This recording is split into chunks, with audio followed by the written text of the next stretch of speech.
Hello friends, வணக்கம் and welcome to my channel. நான் நல்லா இருக்கேன், நீங்க எல்லாரும் எப்படி இருக்கீங்க? என்னோட சேனலை கண்டினியூஸாக வாட்ச் பண்ணிட்டு இருக்கவங்களுக்கு ரொம்ப தேங்க்ஸ். கூடவே சப்ஸ்கிரைப் பண்ணவங்களுக்கும் ரொம்ப தேங்க்ஸ். ரொம்ப நாள் கழிச்சு நான் இன்னைக்கு ஒரு வீடியோ போஸ்ட் பண்ண போகிறேன்.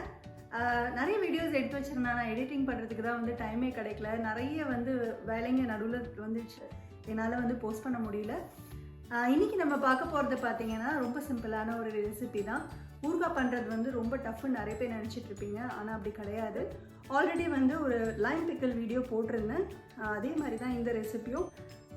லைம் பிக்கலில் என்ன ப்ரொசீஜர் ஃபாலோ பண்ணணும் அதே ப்ரொசீஜர் தான் இதுக்கும் நான் ஃபாலோ பண்ணியிருக்கேன். அந்த வீடியோட லிங்க்கை கீழே டிஸ்கிரிப்ஷன் செக்ஷனில் உங்களுக்கு கொடுக்கலையே. நம்ம வீட்டில் பண்ணும்போது பார்த்தீங்கன்னா நம்ம எந்த ஒரு ப்ரிசர்வேட்டிவும் நம்ம போட மாட்டோம். பிக்கல் ரொம்ப நாள் உங்களுக்கு கெட்ட போகாமல் இருக்கிறதுக்கு ஆயிலில் முங்கி இருக்கணும். 4 சைஸ் லெமன் எடுத்திருக்கேன். அந்த லெமன் பார்த்தீங்கன்னா நல்லா தண்ணியில் வாஷ் பண்ணிவிட்டு ஒரு கிளாத்தை வச்சு வைப் பண்ணி எடுத்துக்கிட்டேன். ஸோ இதில் கொஞ்சம் கூட தண்ணி இல்லை. இப்போ நம்ம இதை கட் பண்ணி எடுத்துக்கலாம். இந்த மாதிரி லெமனை நம்ம முதல்ல கட் பண்ணி எடுத்துக்கலாம். அதுக்கப்புறம் இது ரொம்ப பெரிய சைஸ் லெமன்ன்றதுனால நான் இந்த மாதிரி கட் பண்ணி எடுத்துக்கிறேன். ஸோ இப்போ இதில் பார்த்தீங்கன்னா இது கொஞ்சம் சரியில்லை, அதை மட்டும் நான் எடுத்துக்கிறேன், கட் பண்ணி எடுத்துக்கிறேன். இது மாதிரி லெமனை நல்லா நம்ம கட் பண்ணி எடுத்ததுக்கப்புறம் இதில் நம்ம உப்பு சேர்த்துக்கலாம். உப்பு சேர்த்துட்டு அதுக்கப்புறம் ஒரு தடவை நல்லா கிளறி விட்டுட்டு 5 நாளைக்கு நான் அடிக்கிற வெயிலில் இல்லாட்டினா நல்ல சன்லைட் இருக்கிற இடத்துல நம்ம இதை வச்சிடலாம். கவர் பண்ணி வைங்க. ஸோ தூசி உள்ள எதுவும் போகாத மாதிரி இருக்கும்.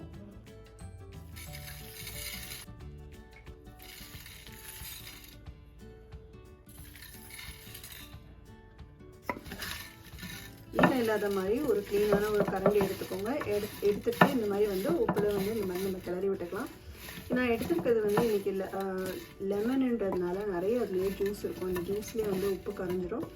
உங்களுக்கு உப்பு கரையாது அப்படின்னு டவுட் ஏதாவது இருந்தது அப்படின்னா நீங்கள் அரைச்சி போட்டுக்கலாம். அரைச்சிட்டு அதுக்கப்புறம் இது கூட சேர்த்துக்கோங்க.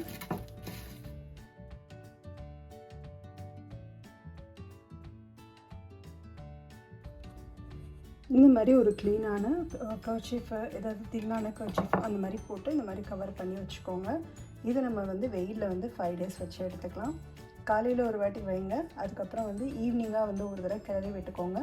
அப்புறம் மறுநாளும் அதே மாதிரி வைங்க. அந்த மாதிரி ஒரு 5 டேஸ் வச்சு எடுத்துக்கலாம். 5 டேஸ் ஆகிடுச்சு. 5 டேஸ் ஆனால் வெயில் என்னால் ரொம்ப வைக்க முடியல. நான் ஜஸ்ட்டு ஒரு ரொம்ப ஷேடியான வெயிலில் தான் என்னால் வைக்க முடிஞ்சது. கடாய் நல்லா சூடானதுக்கப்புறம் இது 1 கப்பு, ஆக்சுவலாக இதில் நம்ம 3/4 கப்பு தான் நல்லெண்ணெய் எடுத்துருக்கோம். ஜிஞ்சலி ஆயில் அதை நம்ம சூடு பண்ணிக்கலாம்.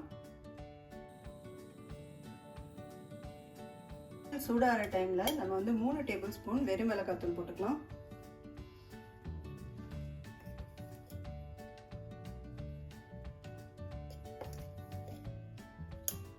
இது ஒரு தடவை மிக்ஸ் பண்ணி விட்டுக்கலாம். நம்ம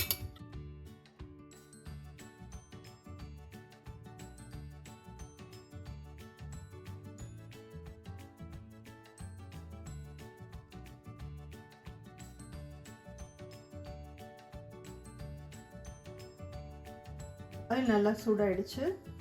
ஜஸ்ட் நான் சும்மா ஒரு கடுகு மட்டும் போட்டு பார்த்தேன். இப்போது நம்ம இதில் 1 டீஸ்பூனு கடுகு சேர்த்துக்க போகிறோம்.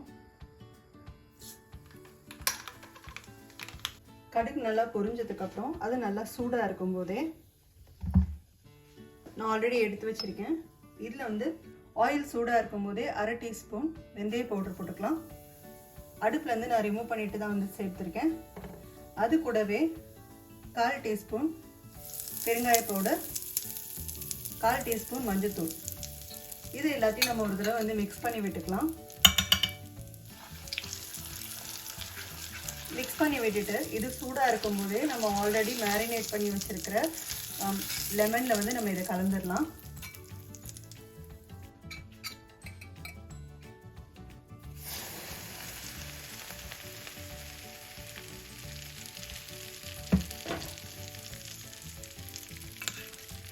இது ஒரு தடவை பொறுமையாக மிக்ஸ் பண்ணி விட்டுக்கலாம். ஆயில் ரொம்ப சூடாக இருக்கும், தெரிக்காத மாதிரி பார்த்துக்கோங்க.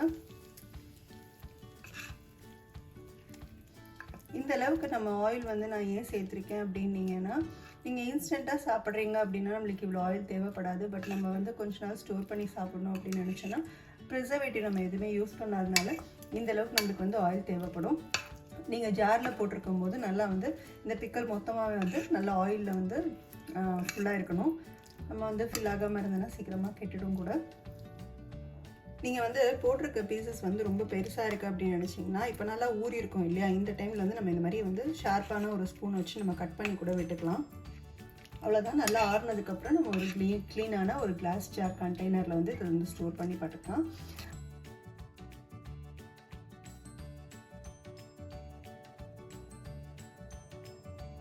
ஊறுகாய் எப்போவுமே வந்து நம்ம செஞ்சோடனே சாப்பிட்றத விட கொஞ்சம் ஊற வந்து நல்லா டேஸ்ட்டாக இருக்கும். நீங்களும் இந்த ரெசிபியை செஞ்சு பாருங்கள். இந்த ரெசிபியை நீங்களும் வந்து வீட்டில் ட்ரை பண்ணி பாருங்கள். உங்களுக்கு கண்டிப்பாக பிடிச்சிருக்கும்னு நினைக்கிறேன். இன்னொரு வீடியோவில் இன்னொரு இன்ட்ரெஸ்டிங்கான ரெசிபியோட பார்க்குறேன். அது வரைக்கும் தேங்க்ஸ் ஃபார் வாட்சிங் அண்ட் பாய்.